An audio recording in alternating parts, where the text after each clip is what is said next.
কি ব্যাপার, আবার তুমি এখানে এসছো? আমি বলেছিলাম না যে আমার মেয়ের জীবন থেকে দূরে থাকো। কাকাবু, আমি শুধু প্রীতির সাথে শেষবার কথা বলতে চাই। কোনো শেষবার নয়, আজ থেকেই সব শেষ। তুমি এখনো দাঁড়িয়ে থাকলে, যাও, বেরিয়ে যাও এখান থেকে। কাকাবু, শুধুমাত্র একটি বারের জন্য ওর সাথে আমার দেখা করতে দাও। কোনো দেখা দেখা হবে না, যাও এখান থেকে বেরিয়ে যাও।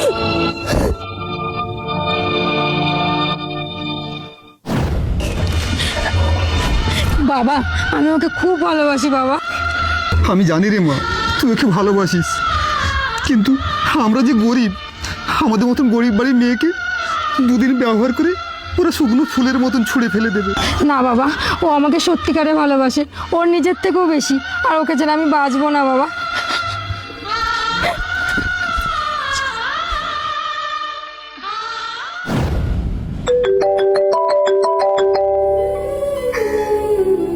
হ্যালো, বাদল, বাবা কাল তোমাকে আমাদের বাড়িতে আসতে বলেছে। ঠিক আছে, কাল আমি আসছি। তুমি কি সত্যি আমার মেয়েকে সুখে রাখতে চাও? চেষ্টা করবো কাকাবু, প্রীতিকে সারা জীবন সুখে রাখার। চেষ্টা নয়, তুমি কি প্রমাণ করে দেখাতে পারবে? বলুন কাকাবু, আমায় কি করতে হবে? না না, তেমন কিছু নয়।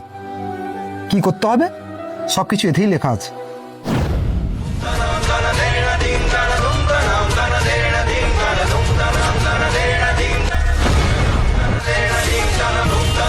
কি লেখা আছে এতে?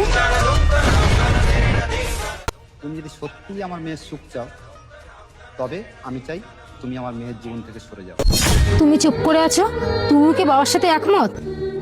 দেখো প্রীতি, দুটি মনের মিলনে প্রেম হয়, কিন্তু সেই প্রেমের সুখ পেতে গেলে পরিবারেরও সম্মতি লাগে। আমি তো তোমাকে মাত্র 2 বছর ভালোবেসেছি, কিন্তু তোমার বাবা তোমাকে 20 বছর ধরে ভালোবেসে এসছে। তাই আমি চাই না আমাদের ভালোবাসা বড় করতে গিয়ে তোমার বাবার ভালোবাসাকে ছোট করি। দাঁড়াও বাদল, আয় মা। আমি মানুষ চিনতে ভুল করেছিলাম। যে ছেলে নিজের ভালোবাসাকে বলিদান দিয়ে একটা বুড়োর ভালোবাসার কথা নিয়ে ভাবে, সে আর যাই হোক আমার মেয়েকে আমার থেকেও বেশি সুখে রাখতে পারবে। না কেউ তোমার আমার মাঝে দেওয়াল তুলে দিতে।